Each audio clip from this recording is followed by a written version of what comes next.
Okay, I need to get this down before I lose my nerve.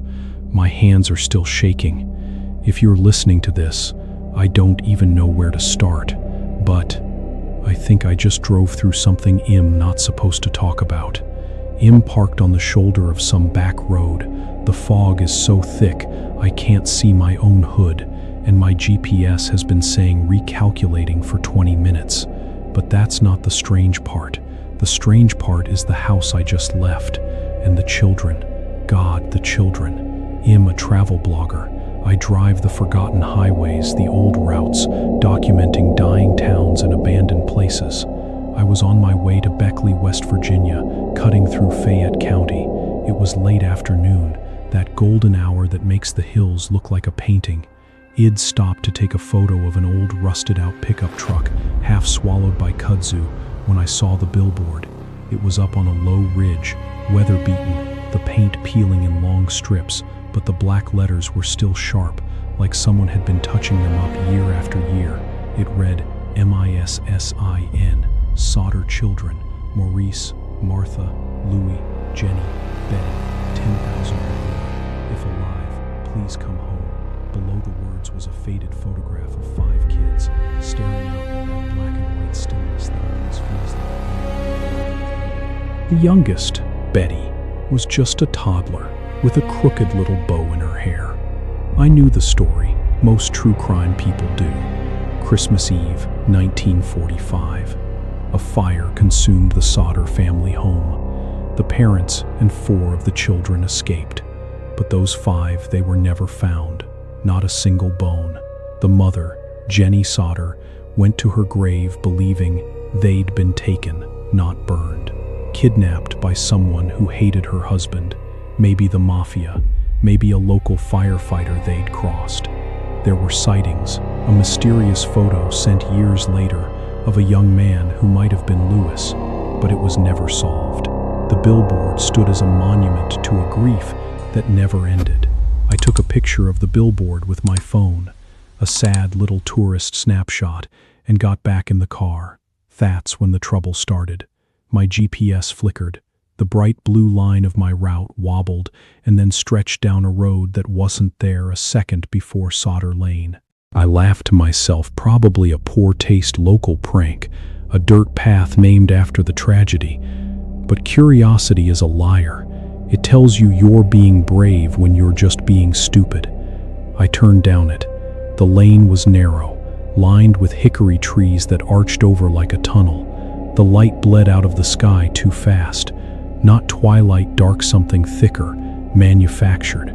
My headlights cut through a fog that boiled up from the ditches, cold and wet-smelling, laced with an old, sweet char, like the aftermath of a campfire doused in rain. The road curved once, then straightened, and at the end of it, I saw the house. It shouldn't have been there. I knew the original Sodder house burned to the foundation, but this Unethis was a 2-story farmhouse, white-painted, with a wraparound porch and a swing that moved very, very slowly in the still air. The only thing wrong at first glance was the soot. Black, greasy scorch marks crawled up the clapboards like veins, spreading from the base of the house but stopping just before the roof, as if the fire had given up halfway. A single light glowed in an upstairs window. I told myself it was someone's restoration project, a morbid bed and breakfast, anything logical. I killed the engine and stepped out. The silence was absolutano crickets, no birds, just my boots on the flagstones. The air tasted like pennies and wet ash. I called out, "Hello? Is anyone here?" My voice died the instant it left my mouth, swallowed by the fog. The front door was ajar, about 3 inches. I pushed it with my fingertips. It swung open without a sound, and that should have been my first real warning. No creak. Old doors always creak. The house was a museum of the 1940s. Floral wallpaper, a console radio, doilies on the armchairs. But it was all staged. There was no dust. A half-knitted sock sat on the couch, the needles still in the yarn, as if the knitter had just stood up. I sniffed the air. Under the smoke. a hint of cinnamon and pine. Christmas Eve. It smelled like a Christmas Eve from 80 years ago. I took a step into the living room. The fireplace was cold, but a child's drawing was taped to the brick mantel. I moved closer, my flashlight beam trembling. It was drawn in red and black, crayon 5 stick figures, all holding hands, and a 6th figure, much taller, made of tangled black lines, with 2 bright orange circles for eyes. No mouth. Underneath, in a child's messy scrawl, the Kindling Man. A whisper slipped through the room, from everywhere and nowhere, a tiny voice that said, "1." I spun around. Nothing. Just the open door and the fog pressing against the screen like a held breath. I told myself it was the wind, but wind doesn't count. Another voice, a little boy this time, came from the kitchen. 2. I froze. My brain was doing that thing where it tries to rationalize Terror radio left on, an old intercom system. Then a girl, giggling softly, right by the staircase. 3. I walked towards the stairs, each footstep too loud. The voices kept counting, overlapping now. 5 distinct children, their tones playful but hollow, as if they were trying to remember how to sound alive. 4, 5. I was on the 4th step when I saw the photograph on the wall. It was the same family portrait from the billboard, but bigger. George and Jenny Sodder, their 10 children. My eyes went straight to the 5 missing ones. Maurice, the oldest boy, his hair slicked back. Martha, a serious face. Louis, with a gap-toothed grin. Little Jenny, clutching a doll. And Betty, the baby, blurry because shed moved. In the photo, all 5 of them had their eyes scratched out. Not just scratched, burned away. The glossy paper puckered with tiny, deliberate char marks. The countdown reached 8 from the top of the stairs. I did the stupidest thing a person can do in that situation. I kept going up, because a part of Methe part that writes about ghost towns and forgotten cemeteries needed to see. The hallway upstairs was long and dark, but the room at the end was glowing. The music box was louder here, Silent Night twisting into something minor key and wrong. I pushed the door open. It was a child's bedroom. 5 small iron-framed beds, perfectly made with quilts, a teddy bear on each pillow. But the quilts were moving slowly, almost imperceptibly rising and falling, as if something beneath them was breathing. On the nightstand, a Polaroid camera sat next to a stack of pictures. Modern, impossible. I picked one up with numb fingers. It was a photo of the 5 children, exactly as they looked on the billboard, but they were standing in this room, dressed in the same clothes, fresh and bright, no burns, but their eyes were all black, not just the pupils, the whole sclera, dark as wet charcoal. They were holding a handmade sign that said, in crooked glitter glue letters, "WER still here." I dropped the photo. When I looked up, the room was full. 5 small ashen silhouettes stood between the beds, barely solid, like heat shimmer over asphalt. They didn't move, they just stared, heads tilted at slight, wrong angles. The smallest one, Betty, raised a smudged hand and pointed behind me. The music box stopped. The air went cold, a deep, bone-chewing cold, and I heard a new sound, the scratch, hiss, and bloom of a match being struck right by my ear. I could smell the sulfur, feel the sudden prick of heat on the back of my neck. A man's voice, dry as kindling, whispered, "They're not yours to find." I didn't turn around. Something primal knew that if I saw his face, if I saw the Kindling Man, I would never be able to move again.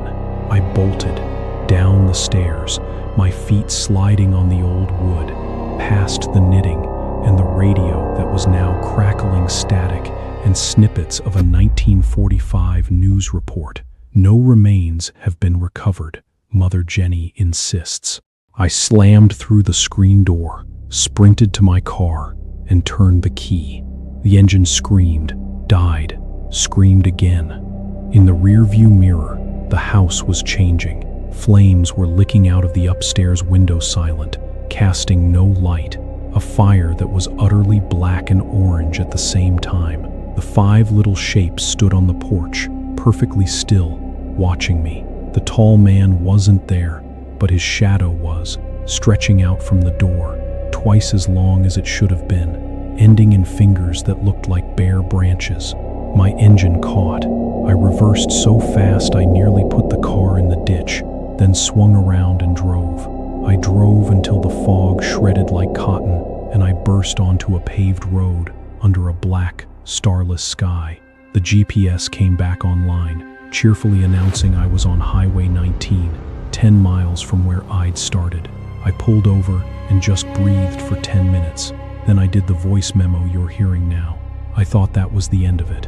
A hallucination, a panic attack, a waking nightmare born from reading too many cold cases and driving too long. I got to the motel in Beckley, checked into a room that smelled like bleach and old cigarettes, and tried to sleep. I must have, because I woke up at 3:04 a.m., cold despite the heater rattling. The bedside lamp was on, and there, placed neatly on the pillow next to me, was the child's, drawing from the mantelpiece, the Kindling Man. It was real. It was damp, still smelling faintly of smoke, and on the back, in the same red crayon, a new message: "You're the 6th. Come back and play." I threw it across the room. I packed my bag in 30 seconds. As I yanked open the motel door to leave, my foot touched something soft. I looked down. A tiny, dusty hair ribbon. A crooked bow, exactly like the one Betty Sodder wore in that black and white photo. In another state now, 300 miles away. I've changed motels twice. I didn't keep the drawing, I burned it in a gas station trash can. Watched the paper curl and blacken, and for a second, I swear the smoke formed the shape of a tall man before the wind took it. But this morning when I went to the bathroom, there was a smudged, child-sized handprint on the mirror. And under the door, a whisper, a countdown that started at 5. Not telling you this to entertain you. Telling you because I need someone to know, in case I see the house again. The Sodder family never found their children because the children were never freed. Something took them, something that feeds on that kind of waiting, that kind of hope. And the billboard? Someone's still maintaining it. Someone's still leaving the door open. So if you ever drive through Fayette County, West Virginia, and you see a sign for Sodder Lane, don't follow it. Don't stop. Don't even look. Because if you do, the countdown might not end at 1. It might just include you. A sudden, sharp knock on wood 3 fast raps. The narrator gasps. The voice memo crackles, and a child's muffled giggle bleeds through the static before the recording cuts abruptly to silence. The screen goes black. The fire crackle from the beginning returns, fades, and dies.